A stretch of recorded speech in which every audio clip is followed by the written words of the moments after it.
Hello everyone, आज हम बात करेंगे सीबीएसई बोर्ड ने 5 जुलाई 2021 को academic session 21-22 class 10th and class 12th board examination के लिए स्पेशल स्कीम लेकर आई है। और ये स्पेशल स्कीम ना सिर्फ स्टूडेंट्स के लिए इंपॉर्टेंट है एज वेल एज टीचर्स के लिए भी इंपॉर्टेंट है। ऐसा इसलिए क्योंकि टीचर्स को भी अपने पढ़ाने के पैटर्न को चेंज करना होगा। फर्स्ट हमको 100% एमसीक्यू बेस्ड में वो कन्वर्ट कर चुके हैं। हम अभी तक डिस्क्रिप्टिव बेस्ड एग्जाम की प्रिपरेशन कर रहे थे, अब फर्स्ट टर्म के लिए हमें एमसीक्यू बेस्ड एग्जाम की प्रिपरेशन करनी होगी। तो चलिए आज के इस वीडियो में हम इस पूरे इंटायर सर्कुलर को एक एग्जाम्पल के थ्रू समझने का ट्राई करते हैं। तो मेरे साथ वीडियो के एंड तक बने रहना, ये बहुत इंपॉर्टेंट सर्कुलर है जो आपकी इस एकेडमिक सेक्शन के रिजल्ट को बनाने में आपकी हेल्प करेगा। चलिए बेटा, इस स्पेशल स्कीम को हम एग्जाम्पल लेकर समझने का ट्राई करते हैं। यह एग्जाम्पल ले रहा हूं क्लास 12th अकाउंट सब्जेक्ट के ऊपर। ठीक, आप क्लास 10th में हो, क्लास 12th में हो, किसी भी स्ट्रीम में हो, फिजिक्स, केमिस्ट्री, बायोलॉजी, आपका बिजनेस स्टडीज या कोई भी सब्जेक्ट अगर आपका हो, आप इस एग्जाम्पल को आपके सिलेबस पर अप्लाई कर सकते हो। हम स्टार्ट करते क्या है, special scheme for assessment for board examination. उन्होंने इस एकेडमिक सेशन 21-22 को के इंटायर सिलेबस को दो पार्ट में सबसे पहले डिवाइड कर दिया। पूरे entire example class 12th accounts term 1 term 2 approximate 50% syllabus term 1 में कवर होगा और रिमेनिंग अप्रोक्स 50% सिलेबस टर्म 2 में कवर होगा।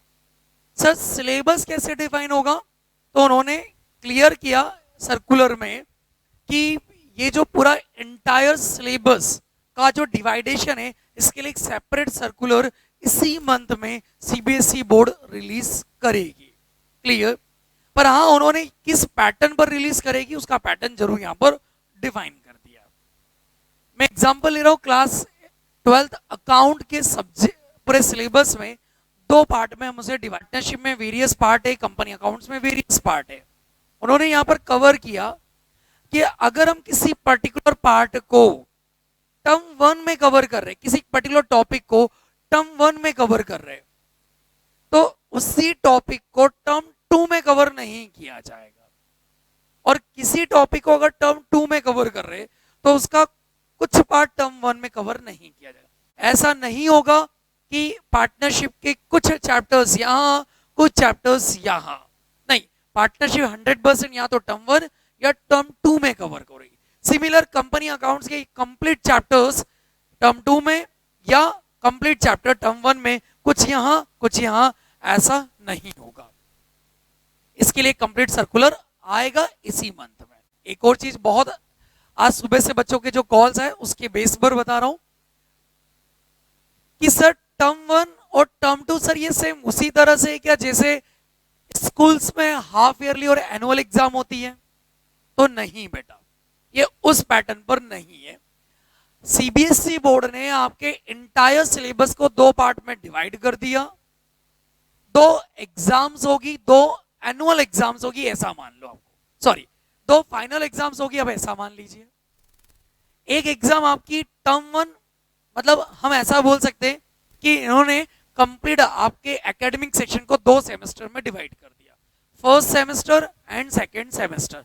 फर्स्ट सेमेस्टर का जितना सिलेबस है वो सिर्फ फर्स्ट सेमेस्टर के लिए है, सेकंड सेमेस्टर का जितना सिलेबस है वो सिर्फ सेकंड सेमेस्टर के लिए। जब फर्स्ट टर्म कंप्लीट हो गई, फर्स्ट सेमेस्टर कंप्लीट हो गया, तो इसमें जो सिलेबस था अब वो सिलेबस को वापिस से आपको सेकंड टर्म में नहीं पढ़ना है। Point clear? Okay sir. चलिए अब आते हैं अपन सेकंड पैराग्राफ पर। उन्हें बोला कि सर ये जो सिलेबस है, ये तो मैंने आपको पूरे टर्म 1 टर्म 2 को एक्सप्लेन किया, अब इसके बाद अपन आते हैं सेकंड पैराग्राफ। देखिए सर करिकुलम क्या होगा, तो करिकुलम के रिगार्डिंग उन्होंने ये चीज क्लियर कर दी है कि जो 31 मार्च 2021 पर जो भी करिकुलम आपके ऊपर इफेक्टिव था वो एज इट इज करिकुलम रहेगा। क्लियर यहां तक? Okay sir. अब करिकुलम के ऊपर बात करते हैं और डिटेल में। उन्होंने स्कूल के ऊपर ये क्लियर करा है कि स्कूल्स को डिस्टेंस मोड पर, जब तक जो भी अथॉरिटी आपको स्कूल में स्कूल्स लगाने की परमिशन नहीं देती है, तब तक डिस्टेंस मोड पर आपको इस तरह का एजुकेशन प्रोवाइड करते रहना होगा। सेकंड, उन्होंने बोला इंटरनल असेसमेंट, तो प्लीज अब ध्यान देना, इस इंटरनल असेसमेंट की बात कर रहे हैं।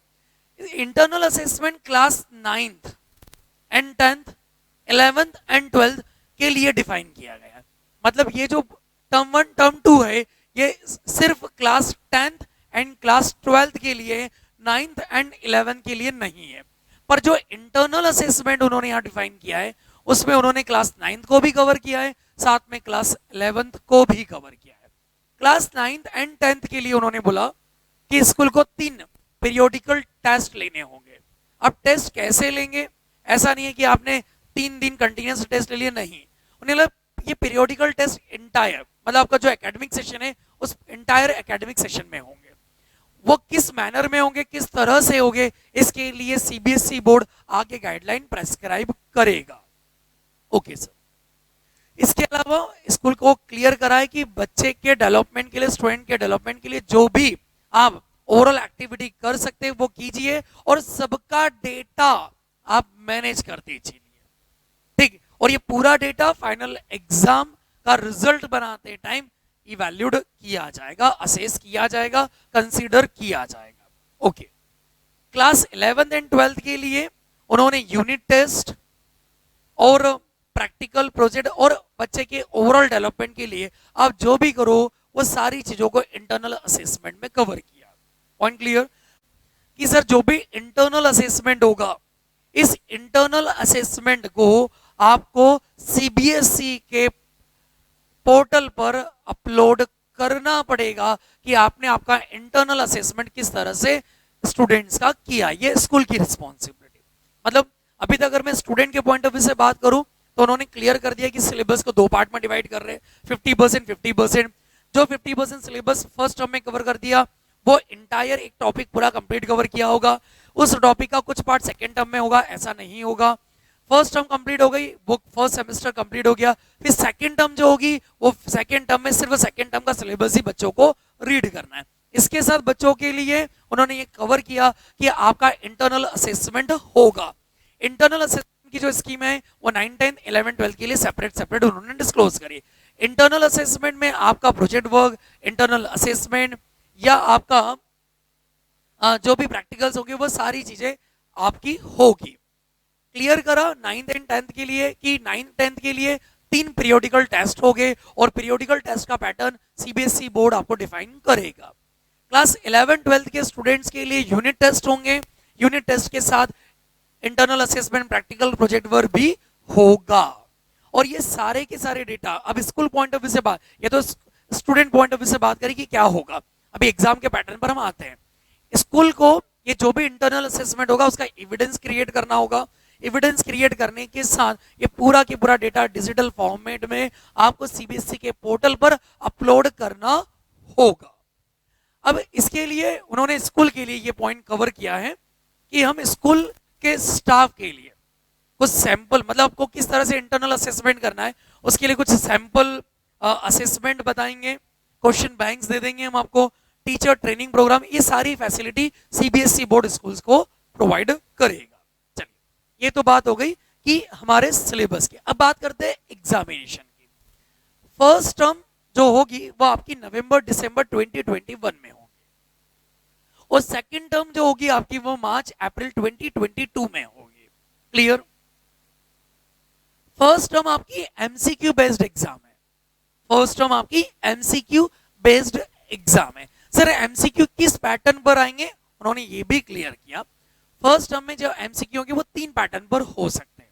डायरेक्ट एमसीक्यू हो सकता है, आपको कोई पैराग्राफ दिया हो उस पैराग्राफ को उन्होंने एमसीक्यू में कन्वर्ट कर सकते हैं, या फिर आपको एक केस स्टडी गिवन हो और केस स्टडी पर भी बेस्ड हो सकता है। मतलब उन्होंने क्लियर किया कि जो फर्स्ट टर्म होगी वो एमसीक्यू बेस्ड एग्जाम होगी।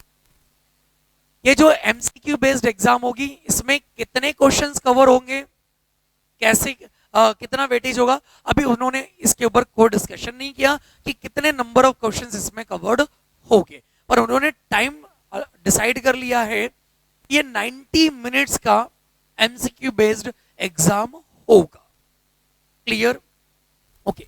सर ये एग्जाम कहां पर होगा, तो यहां पर ये भी डिफाइन कर दिया कि जो फर्स्ट टर्म का एग्जाम है वो स्कूल कैंपस में ही होगा, और स्कूल कैंपस में सीबीएसई बोर्ड एक्सटर्नल्स ऑब्जर्वर्स, जो भी सीबीएसई अपॉइंट करेंगे वो एक्सटर्नल एग्जामिनर्स एंड ऑब्जर्वर्स इस पूरे के पूरे एग्जाम को कंडक्ट करेंगे एंड सुपरवाइज करेंगे। क्लियर? ओके। इसके अलावा उन्होंने यहां पर यह भी कवर किया है कि सर ये जो एग्जाम होगी, इस एग्जाम को जिस पर्टिकुलर डेट पर होगी, अब इसके लिए उन्होंने एग्जाम कैसे क्या होगी उसे भी डिफाइन करा। उन्हें बोला 4 to 8 वीक का आपके पास विंडो ओपन रहेगी। मतलब मैं इस एग्जाम को, इसका पैटर्न में ऐसे डिफाइन कर सकता हूं कि अभी तक जिस तरह से CBSE board class 12th 10th and 12th के प्रैक्टिकल्स कंडक्ट करता है, सेम उसी पैटर्न पर ये एग्जाम को वो कंडक्ट करेंगे। मतलब आपके पास 4 से 8 वीक का एक पोर्टल ओपन रहेगा, आपको टाइम अलॉट किया जाएगा। अब ऑब्जर्वर एंड जो एग्जामिनर एक्सटर्नल्स होंगे उनसे टाइम लेकर ये एग्जाम्स कंडक्ट करवा सकते हो। मतलब सारी स्कूल्स की एग्जाम एक साथ होगी ऐसा नहीं है। क्लियर? ये स्कूल बेस्ड एग्जाम होगा फर्स्ट टर्म का। इसके अलावा उन्होंने यहां पर यह भी कवर किया है कि सर जो इसका एग्जाम पेपर होगा, जो एमसीक्यू बेस्ड जो टेस्ट पेपर आएगा वो सीबीएसई बोर्ड से आएगा, ना कि स्कूल टीचर बनाएगा। क्लियर? हाँ, आपके स्कूल में होगा, ऑब्जर्वर एंड एक्सटर्नल एग्जामिनर के सुपरविजन में होगा। क्लियर? अच्छा, अब उन्होंने बोला कि सर ये जो भी जिस भी पर्टिकुलर डेट पर स्कूल ये एग्जाम को कंडक्ट करता है फर्स्ट टर्म की, सेकंड टर्म पर बाद में आते, फर्स्ट टर्म की जिस भी पर्टिकुलर डेट पर ये एग्जाम कंडक्ट होगी, ये एमसीक्यू बेस्ड होगी, ओएमआर शीट पर भी हो सकती है या ऑनलाइन प्लेटफॉर्म पर हो सकती है। अभी इसके लिए कोई भी डिस्कशन नहीं किया, जहां तक ये फिजिकल बेसिस पर ही एग्जाम होगा। ठीक? तो जो भी एमसीक्यू आपका ओएमआर शीट होगी, वो ओएमआर शीट या तो एज इट इज स्कैन करके पोर्टल पर अपलोड होगी, या फिर आप इंटरनल असेसमेंट जो, मतलब ये जो फर्स्ट टर्म की एग्जाम है, स्कूल इस एग्जाम को कंडक्ट करने के बाद जो बच्चे के मार्क्स होंगे, उस मार्क्स का जो भी डिस्ट्रीब्यूशन का क्राइटेरिया होगा, मार्किंग का क्राइटेरिया होगा, उसके ऊपर एक सेपरेट सर्कुलर भी आने वाला है। ठीक? कंप्लीट।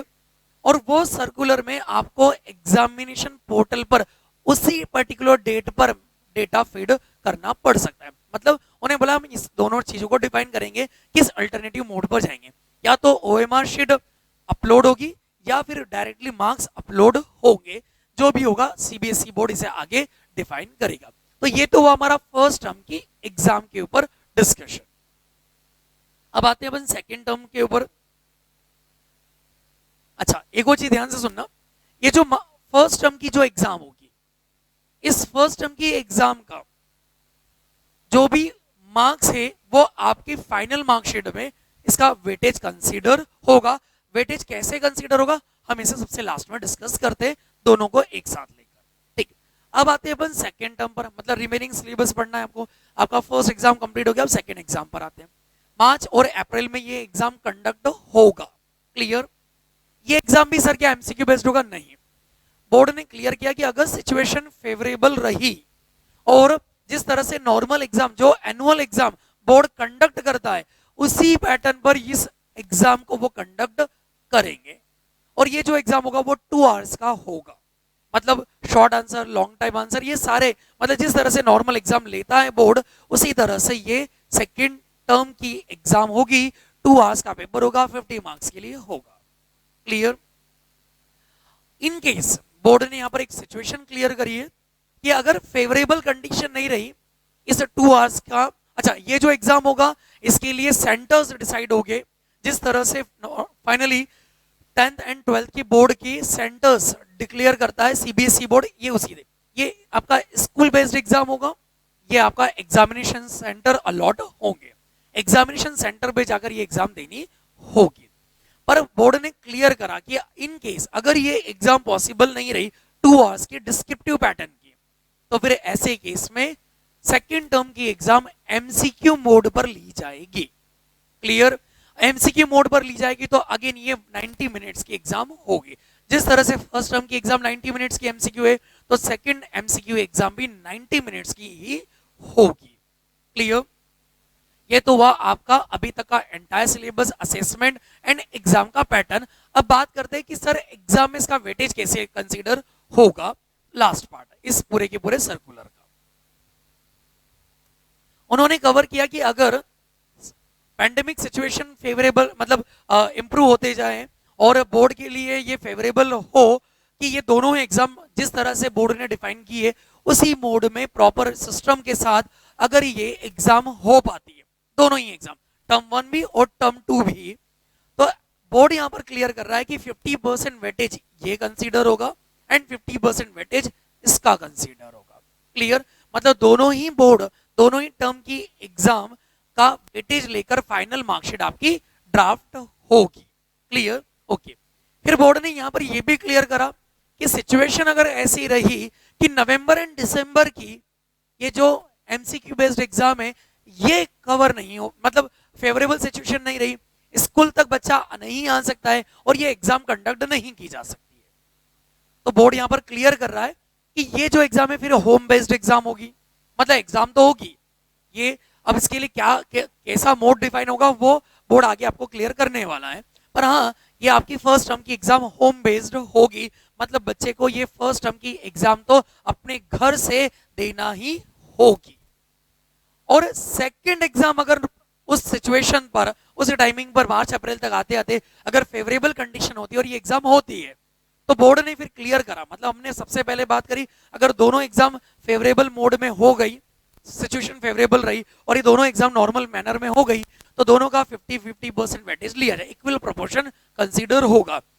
फिर बोर्ड ने कवर किया कि अगर मान लीजिए फर्स्ट एग्जाम नहीं होती है स्कूल में जाकर तो ये होम बेस्ड एग्जाम होगी, और होम बेस्ड एग्जाम होगी और सेकेंड एग्जाम अगर फेवरेबल कंडीशन बन जाती है और ये हो जाती है एग्जामिनेशन सेंटर पर जाकर, तो बोर्ड क्लियर करता है कि सर फर्स्ट एग्जाम जो होम बेस्ड है ये ज्यादा रिलायबल नहीं है तो हम इसका इक्वल वेटेज नहीं लेंगे, हम सेकेंड एग्जाम का वेटेज बढ़ा देंगे और फर्स्ट एग्जाम का वेटेज हम रिड्यूस कर देंगे। क्लियर। फिर थर्ड पॉइंट में उन्होंने ऐसा कवर किया कि सर ऐसा हो गया कि नवंबर दिसंबर की फेवरेबल सिचुएशन रही, ये एग्जाम हो गई, और जो सेकेंड टर्म की एग्जाम है ये उस समय सिचुएशन फेवरेबल नहीं रही, एमसीक्यू मोड पर होम बेस्ड अगर एग्जाम होती है तो फिर हम फर्स्ट टर्म की एग्जाम का वेटेज बढ़ा देंगे और सेकेंड एग्जाम का वेटेज हम रिड्यूस कर सकते हैं। और फोर्थ पैरा में उन्होंने ये कहा मान लीजिए अगर दोनों ही एंटायर सेशन में ये पॉसिबल ही नहीं हो पाया इन एग्जाम को नॉर्मल वे में कंडक्ट करवाना, तो फिर बोर्ड आपका नॉर्मल मैनर कवर्ड करेगा, मतलब जिस तरह से जो भी उसका डिस्क्रिप्शन होगा उस डिस्क्रिप्शन को बेस बनाकर टर्म 1 टर्म 2 के एग्जाम को बेस बनाकर इंटरनल असेसमेंट को बेस बनाकर वो आपकी फाइनल मार्कशीट रेडी करेगा। अच्छा, अब एक चीज और यहां पर मैं क्लियर कर देता हूं कि टर्म 1 एंड टर्म 2 की जो एग्जाम है ये जो थ्योरेटिकल एग्जाम होती है ये उसके लिए है, मतलब एग्जाम्पल ऐसा मैं क्लास 12 अकाउंट का ही एग्जाम्पल ले रहा हूं कि अकाउंट्स का जो फाइनल एग्जाम का पेपर होता था प्रीवियस सेशन तक वो 80 मार्क्स का था फाइनल एग्जाम और 20 मार्क्स इंटरनल थे, तो ये जो first term and second term है, first term and second term है ये 80 मार्क्स के इक्विवेलेंट है इसका वेटेज, और 20 तो वही आपका internal assessment as it is रहेगा। टर्म 1 एंड टर्म 2 के जो मार्क्स होंगे वो 80 के इक्विवेलेंट है और 20 आपका इंटरनल असेसमेंट तो एज इट इज रहेगा ही। तो ये था बेटा पूरी की पूरी स्कीम, होप्स तो आपको ये पूरा की पूरा स्कीम बहुत अच्छे से समझ में आ गई होगी, और अगर आपको ये वीडियो अच्छा लगा तो please like and subscribe our channel. Thank you so much.